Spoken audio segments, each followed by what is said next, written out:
Recording by Bill Cisna. William Wilson by Edgar Allan Poe.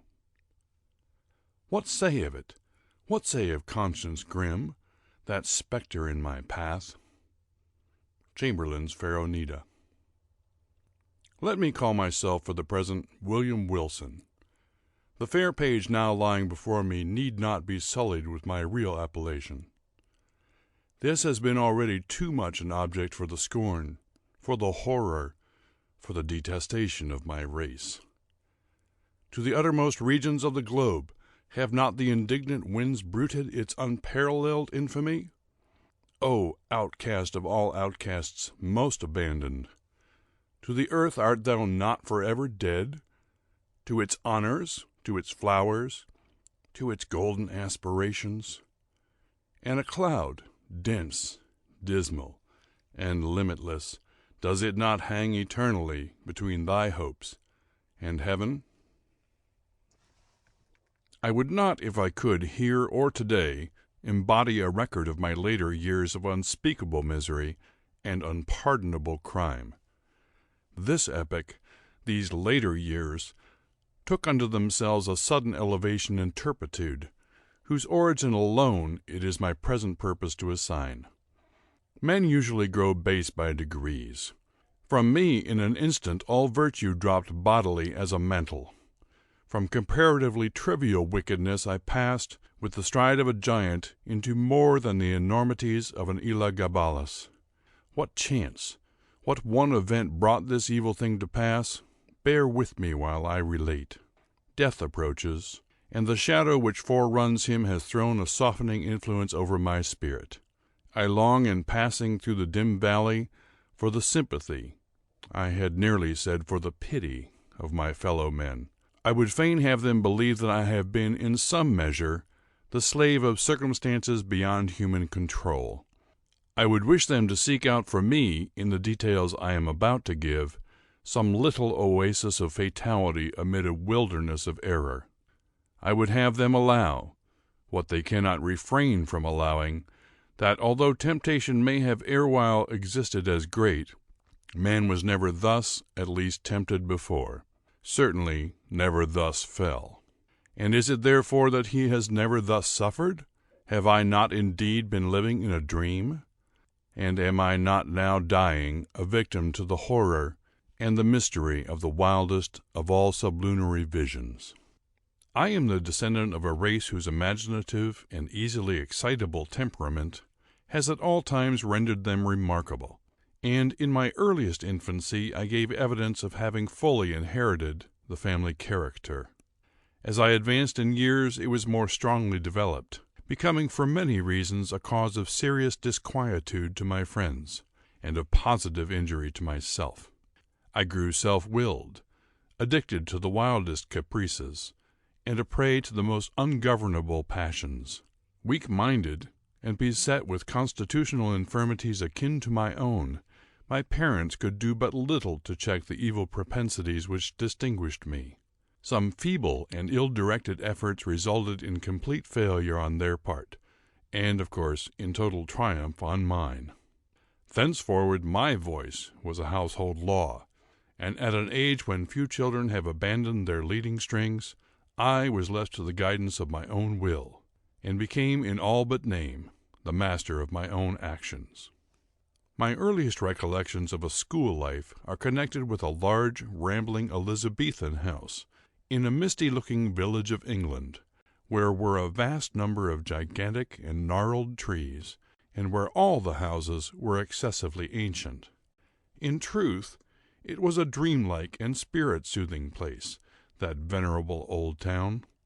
At this moment, in fancy, I feel the refreshing chilliness of its deeply shadowed avenues, inhale the fragrance of its thousand shrubberies, and thrill anew with undefinable delight at the deep hollow note of the church bell, breaking each hour with sullen and sudden roar upon the stillness of the dusky atmosphere in which the fretted Gothic steeple lay embedded and asleep. It gives me perhaps as much of pleasure as I can now in any manner experience to dwell upon minute recollections of the school and its concerns. Steeped in misery as I am, misery, alas, only too real, I shall be pardoned for seeking relief, however slight and temporary, in the weakness of a few rambling details. These, moreover, utterly trivial and even ridiculous in themselves, assume to my fancy adventitious importance, as connected with a period and a locality where and when I recognize the first ambiguous monitions of the destiny which afterwards so fully overshadowed me. Let me then remember. The house, I have said, was old and irregular. The grounds were extensive, and a high and solid brick wall, topped with a bed of mortar and broken glass, encompassed the whole. This prison-like rampart formed the limit of our domain. Beyond it we saw but thrice a week, once every Saturday afternoon, when, attended by 2 ushers, we were permitted to take brief walks in a body through some of the neighboring fields, and twice during Sunday, when we were paraded in the same formal manner to the morning and evening service in the one church of the village. Of this church the principal of our school was pastor. With how deep a spirit of wonder and perplexity was I wont to regard him from our remote pew in the gallery, as with step solemn and slow he ascended the pulpit. This reverend man, with countenance so demurely benign, with robes so glossy and so clerically flowing, with wig so minutely powdered, so rigid, and so vast, could this be he who of late with sour visage and in snuffy habiliments administered, ferule in hand, the draconian laws of the academy? O gigantic paradox, too utterly monstrous for solution! At an angle of the ponderous wall frowned a more ponderous gate. It was riveted and studded with iron bolts, and surmounted with jagged iron spikes. What impressions of deep awe did it inspire! It was never opened, save for the 3 periodical egressions and ingressions already mentioned. Then, in every creak of its mighty hinges, we found a plenitude of mystery, a world of matter for solemn remark, or for more solemn meditation. The extensive enclosure was irregular in form, having many capacious recesses. Of these, 3 or 4 of the largest constituted the playground. It was level, and covered with fine, hard gravel. I well remember it had no trees, nor benches, nor anything similar within it.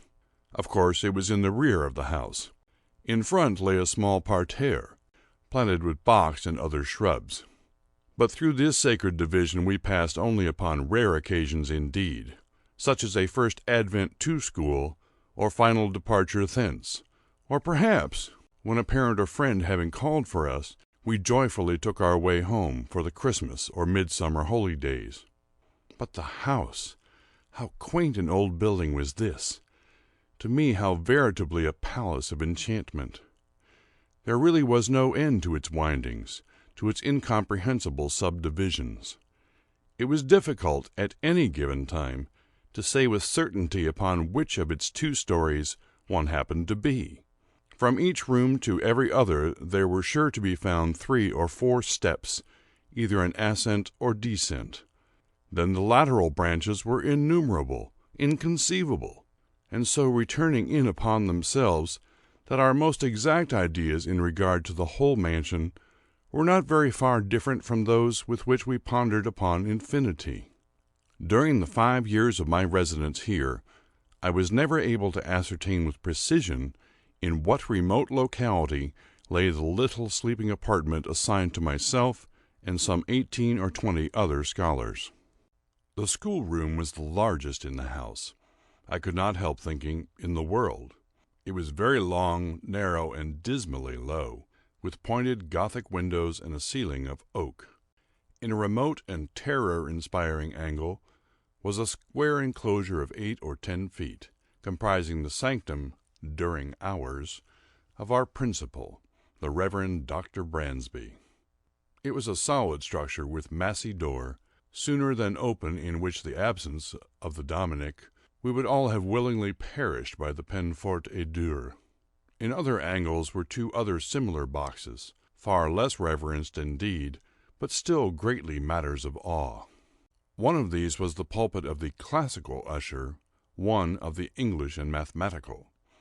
Interspersed about the room, crossing and recrossing in endless irregularity, were innumerable benches and desks, black, ancient, and time-worn, piled desperately with much bethumbed books, and so beseamed with initial letters, names at full length, grotesque figures, and other multiplied efforts of the knife, as to have entirely lost what little of original form might have been their portion in days long departed. A huge bucket with water stood at one extremity of the room, and a clock of stupendous dimensions at the other. Encompassed by the massy walls of this venerable academy, I passed, yet not in tedium or disgust, the years of the third lustrum of my life. The teeming brain of childhood requires no external world of incident to occupy or amuse it, and the apparently dismal monotony of a school was replete with more intense excitement than my riper youth has derived from luxury, or my full manhood from crime. Yet I must believe that my first mental development had in it much of the uncommon, even much of the outré. Upon mankind at large the events of very early existence rarely leave in mature age any definite impression. All is gray shadow, a weak and irregular remembrance, an indistinct regathering of feeble pleasures, and phantasmagoric pains. With me this is not so.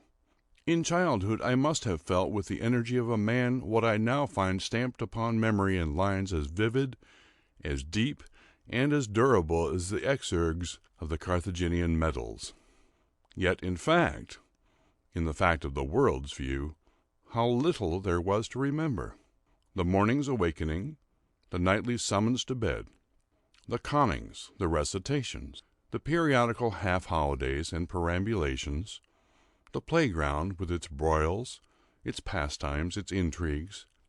In truth, the ardor, the enthusiasm, and the imperiousness of my disposition soon rendered me a marked character among my schoolmates, and by slow but natural gradations gave me an ascendancy over all not greatly older than myself. Over all with a single exception.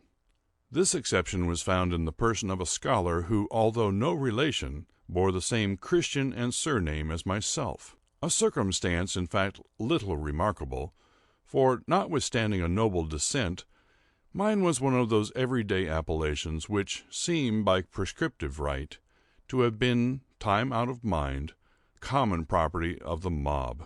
In this narrative I have therefore designated myself as William Wilson, a fictitious title not very dissimilar to the real.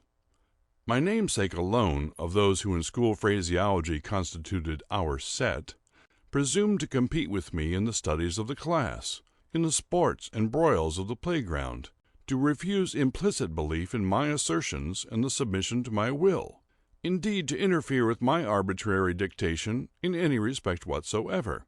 If there is on earth a supreme and unqualified despotism, it is the despotism of a master mind in boyhood over the less energetic spirits of its companions. Wilson's rebellion was to me a source of the greatest embarrassment, the more so as, in spite of the bravado with which in public I made a point of treating him and his pretensions, I secretly felt that I feared him, and could not help thinking the equality which he maintained so easily with myself a proof of his true superiority, since not to be overcome cost me a perpetual struggle. Yet this superiority, even this equality, was in truth acknowledged by no one but myself. Our associates, by some unaccountable blindness, seemed not to even suspect it. Indeed, his competition, his resistance, and especially his impertinent and dogged interference with my purposes, were not more pointed than private.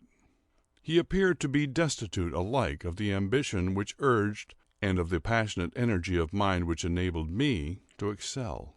In his rivalry he might have been supposed actuated solely by a whimsical desire to thwart, astonish, or mortify myself. although there were times when I could not help observing, with a feeling made up of wonder, abasement, and pique, that he mingled with his injuries, his insults, or his contradictions, a certain most inappropriate and assuredly most unwelcome affectionateness of manner. I could only conceive this singular behavior to arise from a consummate self-conceit assuming the vulgar airs of patronage and protection.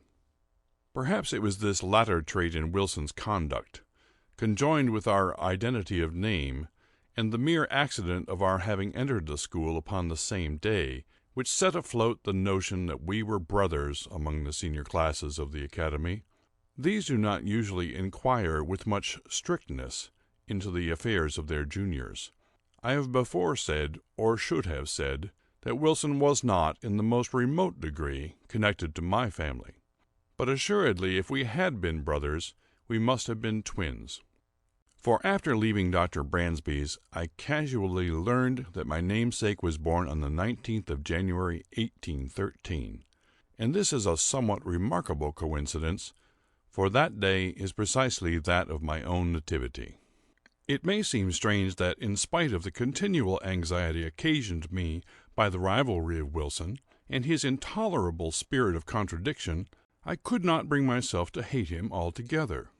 We had, to be sure, nearly every day a quarrel in which, yielding me publicly the palm of victory, he in some manner contrived to make me feel that it was he who had deserved it.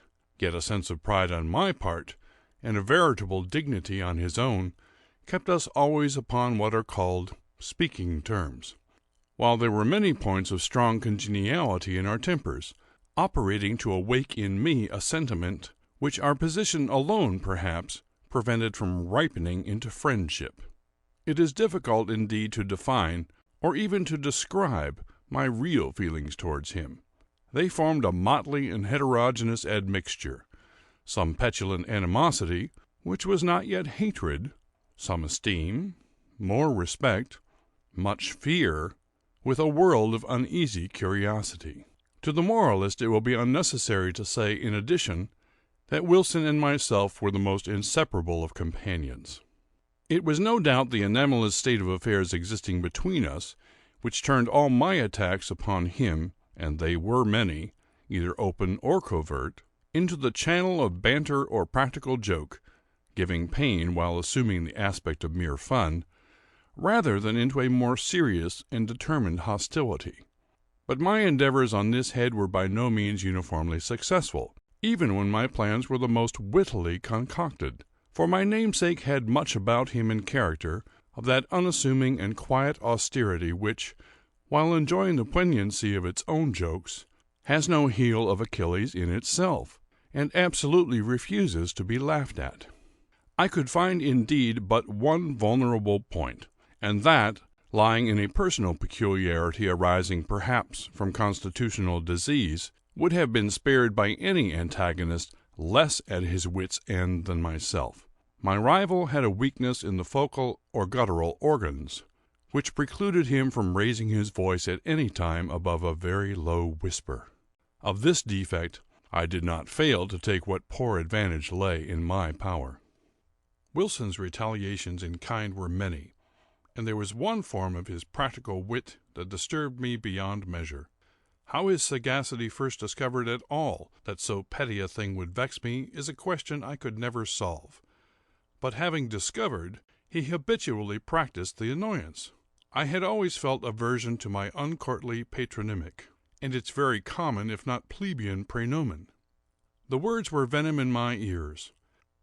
And when, upon the day of my arrival, a second William Wilson came also to the academy, I felt angry with him for bearing the name, and doubly disgusted with the name because a stranger bore it, who would be the cause of its twofold repetition, who would constantly be in my presence, and whose concerns, in the ordinary routine of the school business, must inevitably, on account of the detestable coincidence, be often confounded with my own.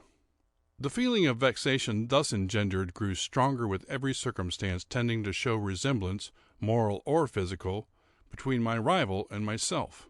I had not then discovered the remarkable fact that we were of the same age, but I saw that we were of the same height, and I perceived that we were even singularly alike in general contour of person and outline of feature. I was galled, too, by the rumor touching a relationship which had grown current in the upper forms.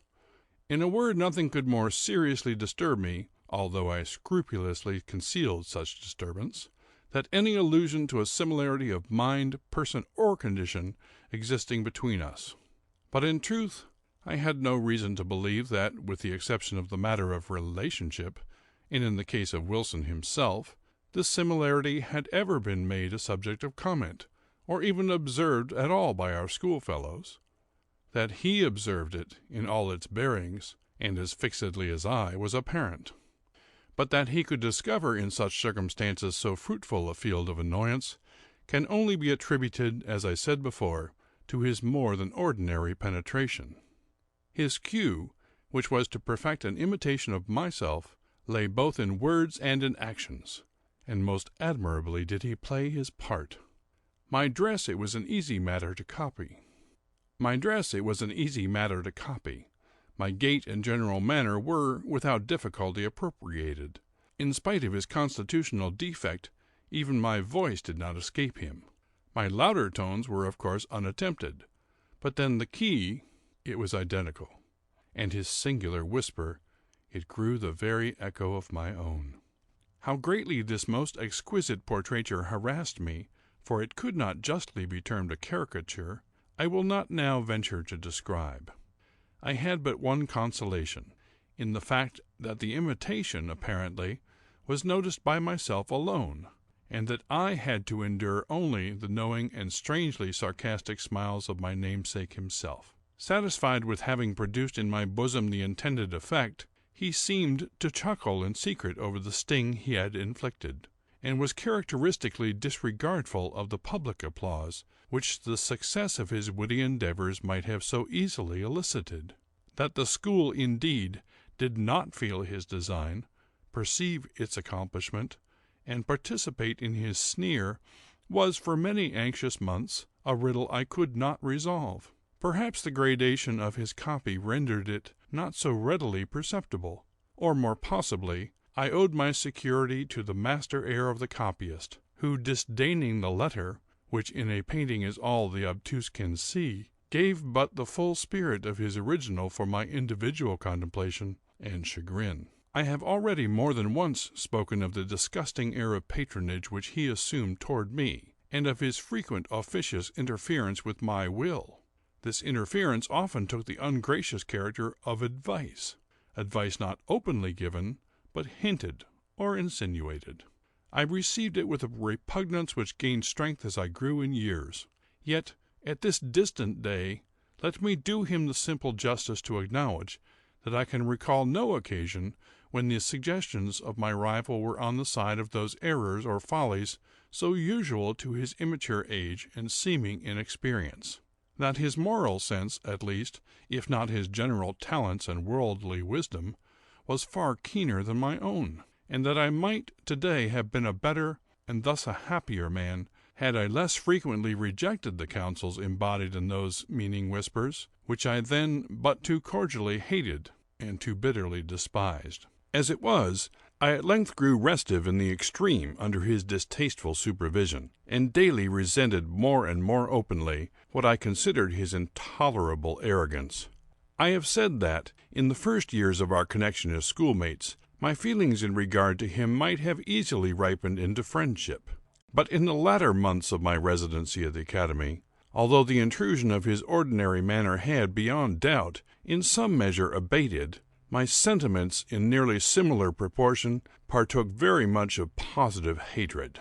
Upon one occasion he saw this, I think, and afterwards avoided, or made a show of avoiding me. It was about the same period, if I remember aright, that, in an altercation of violence with him, in which he was more than usually thrown off his guard, and spoke and acted with an openness of demeanor rather foreign to his nature, I discovered, or fancied I discovered, in his accent, his air, and general appearance, a something which first startled and then deeply interested me, by bringing to mind dim visions of my earliest infancy, wild, confused, and thronging memories of a time when memory herself was yet unborn. I cannot better describe the sensation which oppressed me than by saying that I could with difficulty shake off the belief of my having been acquainted with the being who stood before me, at some epoch very long ago, some point in the past even infinitely remote. The delusion, however, faded rapidly as it came, and I mention it at all but to define the day of the last conversation I there held with my singular namesake. The huge old house, with its countless subdivisions, had several large chambers communicating with each other, where slept the greater number of the students. There were, however, as must necessarily happen in a building so awkwardly planned, many little nooks or recesses, the odds and ends of the structure, and these the economic ingenuity of Dr. Bransby had also fitted up as dormitories, although, being the merest closets, they were capable of accommodating but a single individual. One of these small apartments was occupied by Wilson. One night, about the close of my 5th year at the school, and immediately after the altercation just mentioned, finding everyone wrapped in sleep, I arose from bed, and, lamp in hand, stole through a wilderness of narrow passages from my own bedroom to that of my rival. I had long been plotting one of those ill-natured pieces of practical wit at his expense, in which I hitherto had been so uniformly unsuccessful. It was my intention now to put my scheme in operation, and I resolved to make him feel the whole extent of the malice with which I was imbued. Having reached his closet, I noiselessly entered, leaving the lamp, with the shade over it, on the outside. I advanced a step, and listened to the sound of his tranquil breathing. Assured of his being asleep, I returned, took the light, and with it again approached the bed. Close curtains were around it, which in the prosecution of my plan I slowly and quietly withdrew, when the bright rays fell vividly upon the sleeper, and my eyes at the same moment upon his countenance. I looked, and a numbness, an iciness of feeling instantly pervaded my frame. My breast heaved, my knees tottered, my whole spirit became possessed with an objectless, yet intolerable horror. Gasping for breath, I lowered the lamp in still nearer proximity to the face. Were these the lineaments of William Wilson? I saw indeed that they were his, but I shook as if with a fit of the ague, in fancying they were not. What was there about them to confound me in this manner? I gazed, while my brain reeled with a multitude of incoherent thoughts. Not thus he appeared, assuredly not thus, in the vivacity of his waking hours. The same name, the same contour of person, the same day of arrival at the academy. And then his dogged and meaningless imitation of my gait, my voice, my habits, and my manner. Was it, in truth, within the bounds of human possibility, that what I now saw was the result merely of the habitual practice of this sarcastic imitation? Awe-stricken, and with a creeping shudder, I extinguished the lamp, passed silently from the chamber, and left at once the halls of that old academy, never to enter them again. After a lapse of some months, spent at home in mere idleness, I found myself a student at Eton. The brief interval had been sufficient to enfeeble my remembrance of the events at Dr. Bransby's, or at least to effect a material change in the nature of the feelings with which I remembered them. The truth, the tragedy of the drama was no more. I could now find room to doubt the evidence of my senses, and seldom called up the subject at all, but with wonder at extent of human credulity, and a smile at the vivid force of the imagination which I hereditarily possessed. Neither was this species of skepticism likely to be diminished by the character of the life I led at Eton. The vortex of thoughtless folly into which I there so immediately and so recklessly plunged washed away all but the froth of my past hours, engulfed at once every solid or serious impression, and left to memory only the various levities of a former existence. I do not wish, however, to trace the course of my miserable profligacy here, a profligacy which set at defiance the laws, while it eluded the vigilance of the institution. 3 years of folly, passed without profit, had but given me rooted habits of vice, and added, in a somewhat unusual degree, to my bodily stature, when, after a week of soulless dissipation, I invited a small party of the most dissolute students to secret carousal in my chambers. We met at a late hour of the night, for our debaucheries were to be faithfully protracted until morning. The wine flowed freely, and there were not wanting other and perhaps more dangerous seductions, so that the gray dawn had already faintly appeared in the east, while our delirious extravagance was at its height. Madly flushed with cards and intoxication, I was in the act of insisting upon a toast of more than wonted profanity, when my attention was suddenly diverted by the violent, though partial, unclosing of the door of the apartment, and by the eager voice of a servant from without. He said that some person, apparently in great haste, demanded to speak with me in the hall. Wildly excited with wine, the unexpected interruption rather delighted than surprised me. I staggered forward at once, and a few steps brought me to the vestibule of the building.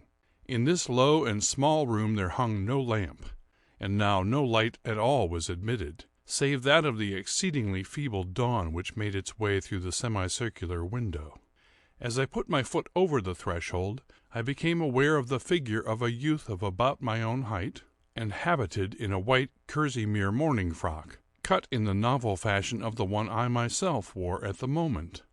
This the faint light enabled me to perceive, but the features of his face I could not distinguish. Upon my entering he strode hurriedly up to me, and seizing me by the arm with a gesture of petulant impatience, whispered the words, "William Wilson," in my ear. I grew perfectly sober in an instant. There was that in the manner of the stranger, and in the tremulous shake of his uplifted finger, as he held it between my eyes and the light, which filled me with unqualified amazement. But it was not this which had so violently moved me. It was the pregnancy of solemn admonition in the singular, low, hissing utterance. And above all, it was the character, the tone, the key of these few, simple, and familiar, yet whispered syllables, which came with 1,000 thronging memories of bygone days, and struck upon my soul with the shock of a galvanic battery. Ere I could recover the use of my senses, he was gone. Although this event failed not of a vivid effect upon my disordered imagination, yet it was evanescent as vivid. For some weeks, indeed, I busied myself in earnest inquiry, or was wrapped in a cloud of morbid speculation.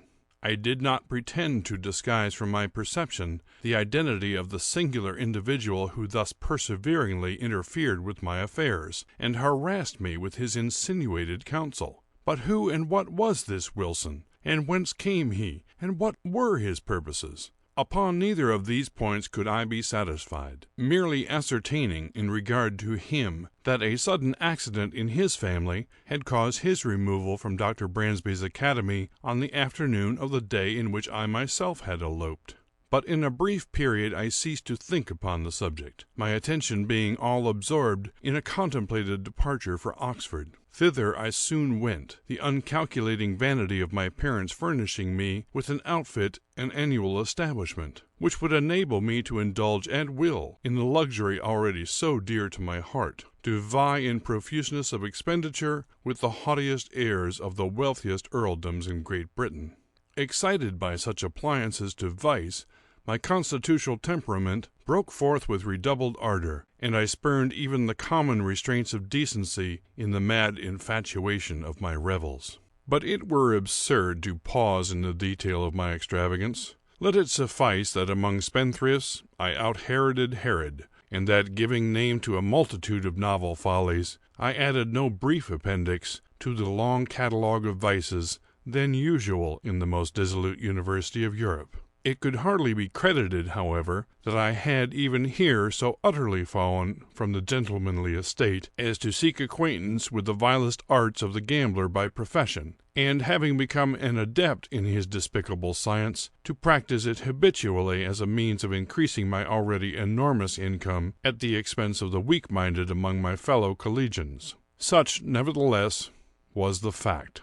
And the very enormity of this offense against all manly and honorable sentiment provided, beyond doubt, the main, if not the sole reason of the impunity with which it was committed. Who, indeed, among my most abandoned associates, would not rather have disputed the clearest evidence of his senses than have suspected of such courses the gay, the frank, the generous William Wilson? the noblest and most commoner at Oxford, him whose follies, said his parasites, were but the follies of youth and unbridled fancy, whose errors but inimitable whim, whose darkest vice but a careless and dashing extravagance?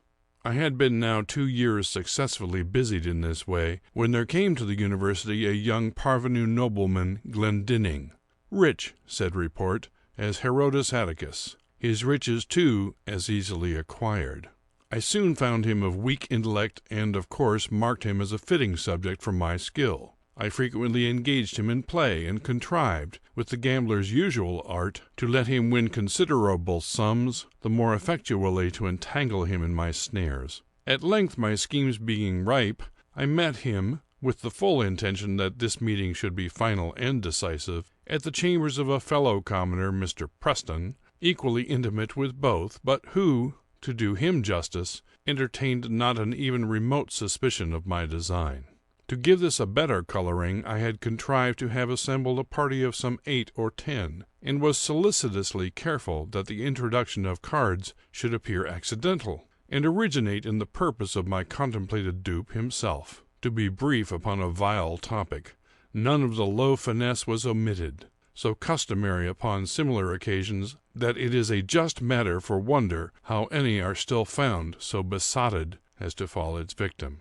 We had protracted our sitting far into the night, and I had at length effected the maneuver of getting Glendinning as my sole antagonist. The game, too, was my favorite écarte.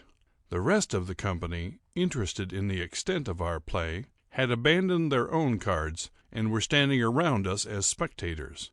The parvenu, who had been induced by my artifices in the early part of the evening to drink deeply, now shuffled, dealt, or played, with a wild nervousness of manner, for which his intoxication, I thought, might partially, but could not altogether account. In a very short period he had become my debtor to a large amount, when, having taken a long draught of port, he did precisely what I had been coolly anticipating. He proposed to double our already extravagant stakes. With a well-feigned show of reluctance, and not until after my repeated refusal had seduced him into some angry words which gave a color of pique to my compliance, did I finally comply. The result, of course, did but prove how entirely the prey was in my toils. In less than an hour he had quadrupled his debt. For some time his countenance had been losing the florid tinge lent it by the wine, but now, to my astonishment, I perceived that it had grown to a pallor truly fearful. I say, to my astonishment. Glendinning had been represented to my eager inquiries as immeasurably wealthy, and the sums which he had as yet lost, although in themselves vast, could not, I supposed, very seriously annoy, much less so violently affect him. That he was overcome by the wine just swallowed was the idea which most readily presented itself, and, rather with a view to the preservation of my own character in the eyes of my associates than from any less interested motive, I was about to insist peremptorily upon a discontinuance of the play, when some expressions at my elbow from among the company, and an ejaculation evincing utter despair on the part of Glendinning, gave me to understand that I had effected his total ruin, under circumstances which, rendering him an object for the pity of all, should have protected him from the ill offices even of a fiend. What now might have been my conduct, it is difficult to say.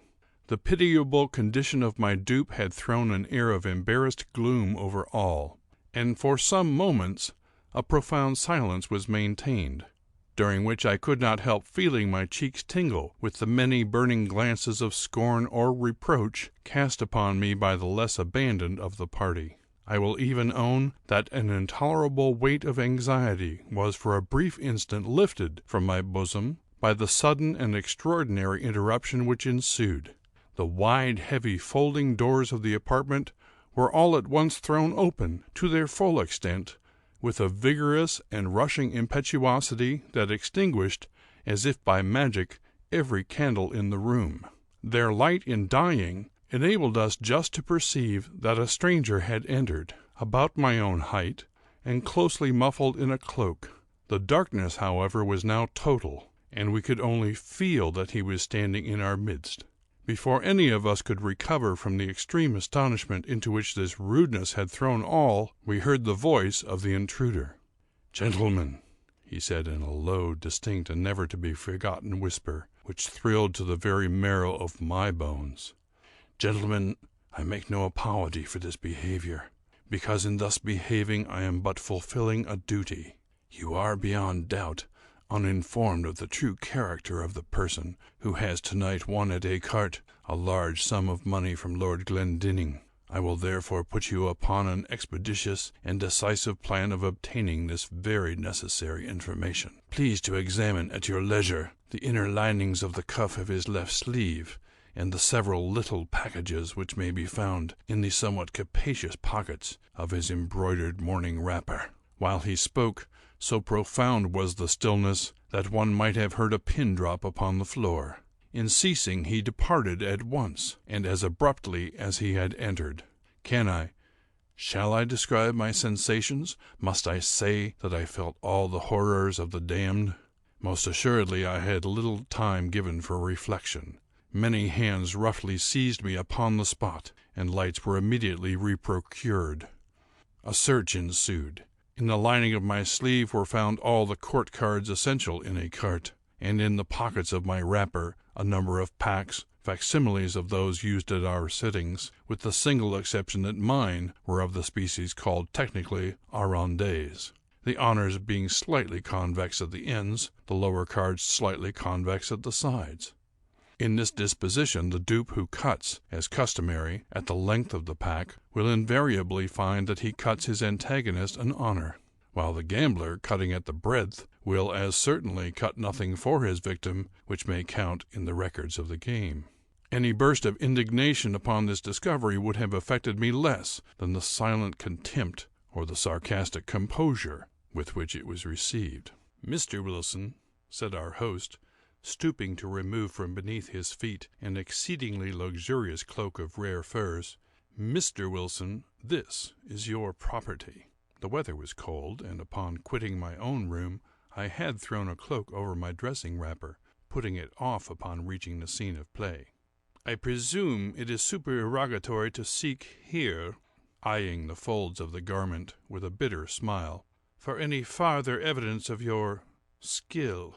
Indeed, we have had enough. You will see the necessity, I hope, of quitting Oxford, at all events of quitting instantly my chambers."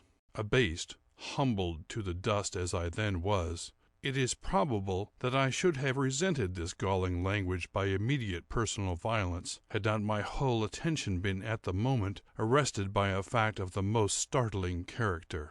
The cloak which I had worn was of a rare description of fur. How rare, how extravagantly costly, I shall not venture to say. Its fashion, too, was of my own fantastic invention, for I was fastidious to an absurd degree of coxcombry in matters of this frivolous nature.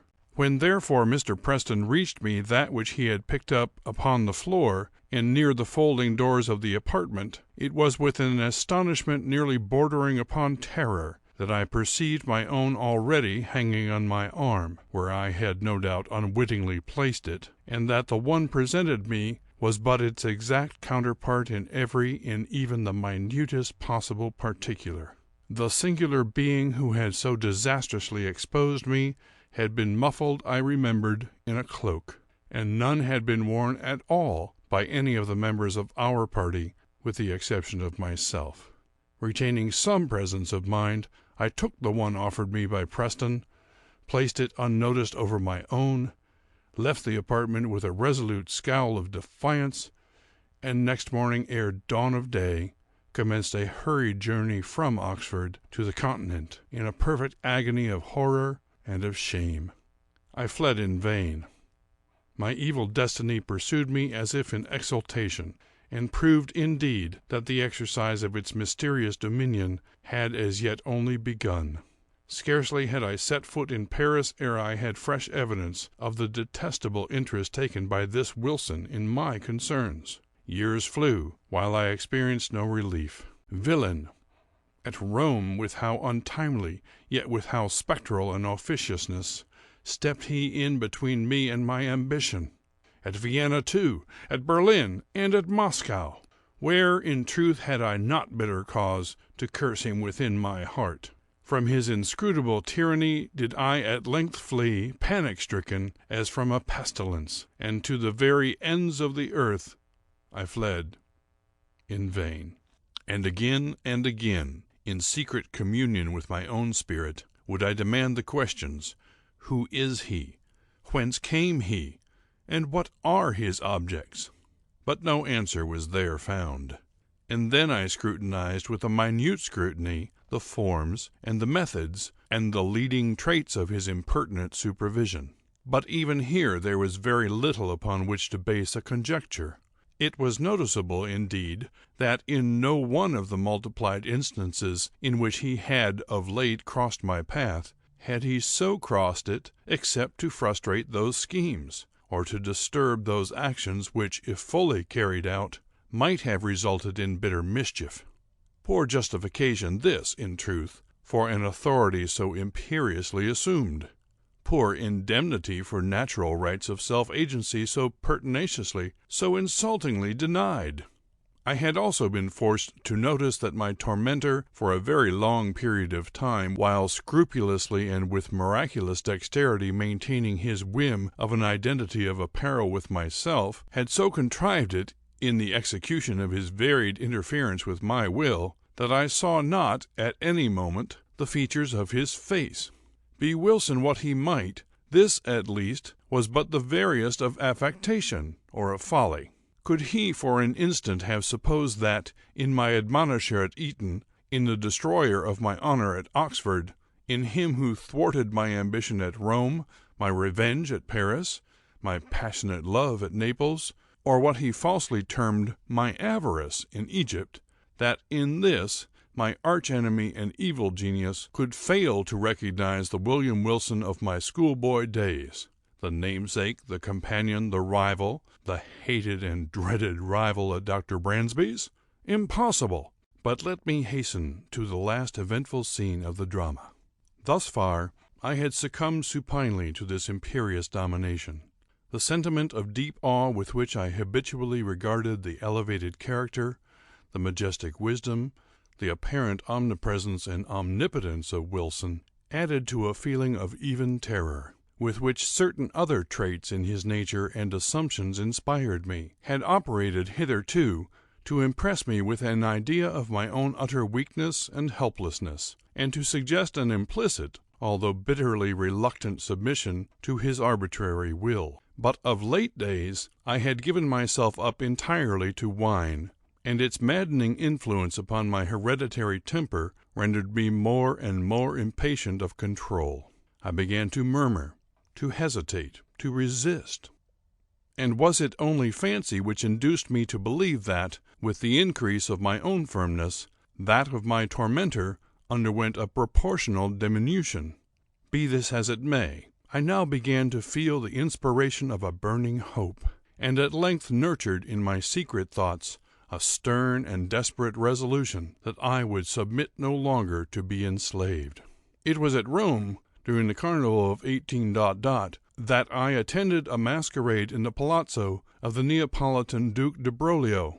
I had indulged more freely than usual in the excesses of the wine table, and now the suffocating atmosphere of the crowded rooms irritated me beyond endurance. The difficulty, too, of forcing my way through the mazes of company contributed not a little to the ruffling of my temper, for I was anxiously seeking, let me not say with what unworthy motive, the young, the gay, the beautiful wife of the aged and doting de Broglio. With a too unscrupulous confidence, she had previously communicated to me the secret of the costume in which she would be habited, and now, having caught a glimpse of her person, I was hurrying to make my way into her presence. At this moment I felt a light hand placed upon my shoulder, and that ever-remembered, low, damnable whisper within my ear. In an absolute frenzy of wrath, I turned at once upon him who had thus interrupted me, and seized him violently by the collar. He was attired, as I had expected, in a costume altogether similar to my own, wearing a Spanish cloak of blue velvet, begirt about the waist with a crimson belt sustaining a rapier. A mask of black silk entirely covered his face. "Scoundrel!" I said in a voice husky with rage, while every syllable I uttered seemed as new fuel to my fury. "Scoundrel! Impostor! Accursed villain! You shall not dog me unto death! Follow me, or I stab you where you stand!" And I broke my way from the ballroom into a small antechamber adjoining, dragging him unresistingly with me as I went. Upon entering, I thrust him furiously from me. He staggered against the wall, while I closed the door with an oath, and commanded him to draw. He hesitated but for an instant, then with a slight sigh drew in silence, and put himself upon his defense. The contest was brief indeed. I was frantic with every species of wild excitement, and felt within my single arm the energy and power of a multitude. In a few seconds I forced him by sheer strength against the wainscoting, and thus, getting him at mercy, plunged my sword with brute ferocity repeatedly through and through his bosom.